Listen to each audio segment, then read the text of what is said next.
Update द्यावं लागतं ना। जय शिवराय, मी संदीप नाईक बाबा 24/7, त्याचबरोबर 384 जनतेचा आमदार, निर्भय महाराष्ट्र प्रदेश राज्य संघटक मंत्री। फायर ब्रिगेडला आपण कॉल केला होता। फायर ब्रिगेडवाले मला सांगितलं 10 मिनिटात येतो, पण ते 5 मिनिटात आलेत, त्याबद्दल आपले अभिनंदन बरं का। तुम्ही 10 मिनिटं बोलले मला, पण तुम्ही 5 मिनिटात आलेत। आणि सर्व डिस्कशन झालं आहे, हे झाड कसं छाटायचं आहे, काय पद्धतीने रोड कसं साफ करायचं आहे त्याबद्दल नियोजन झालेलं आहे आपले जवानांचं। आता हे चालू झालेलं आहे कार्यक्रम। त्याचबरोबर आणखीन जवानांनी काय काम केले, कालपासून जवान लोक काम लय का हे करत होते, बॉर्डरवरती पण जवान लोकांची फाईट चालू आहे ना बरं का। आय प्राऊड ऑफ यू, कारण का तुम्ही कालपासून फाईट करताय टिटवाल्यामध्ये, पण आपले जवान कुठं फाईट करताय, सीमेवरती।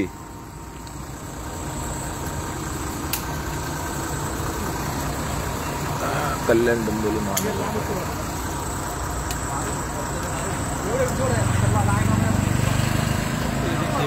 हो हे पकड ना। अच्छा, अरे ब्लँक वॉश कशी सही करायची, थांबा भरतो का, लिहून घ्या ना, आम्ही आहे ना काम झालं। हा चालतं, टाइम करू ना आपण काय विषयामध्ये, पण कोऱ्या कागद असेल कारण जीवाचं करेल।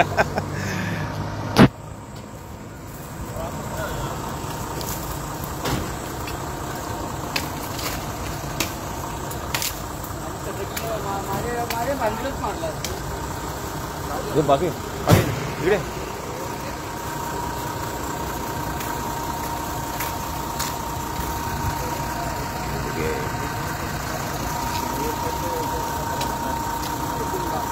काल कुठले कुठले कॉल होते, तिरोळा परिसरातले होतले ना।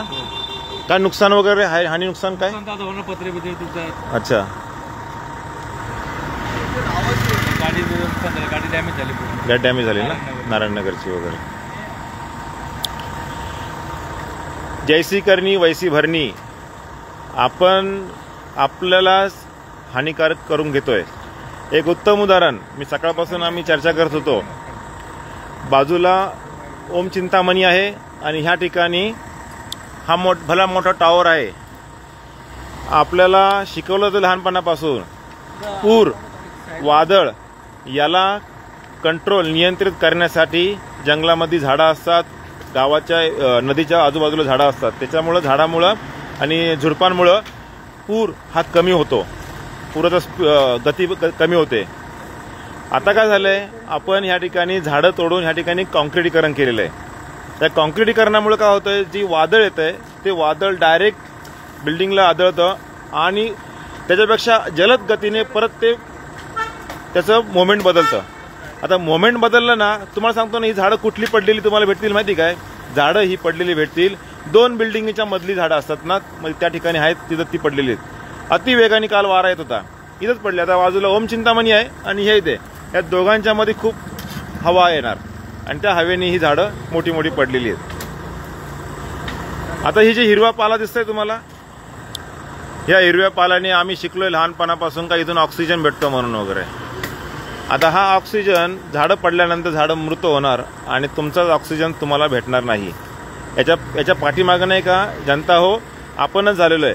हे भले भले मोठ्या टॉवरमध्ये आपण राहायला आलेलो आहे, सिमेंट कॉन्क्रिटीकरण झालेलं आहे आणि सिमेंट कॉन्क्रिटीकरण झाल्यामुळे झाडं राहिलेली नाही आहेत। जरी मी किती वेळा लाईव्ह केलेलं आहे, झाडांना खिळे ठोकतात, सगळ्या गोष्टी असतात, पण आपण ज्या घरात राहतो ते घर पण तुमचं नाही आहे, ते सोसायटीचं घर आहे, सोसायटीचे अधिकार असतात, तुम्ही फक्त तिथं नावाला राहायला आलेले असतात।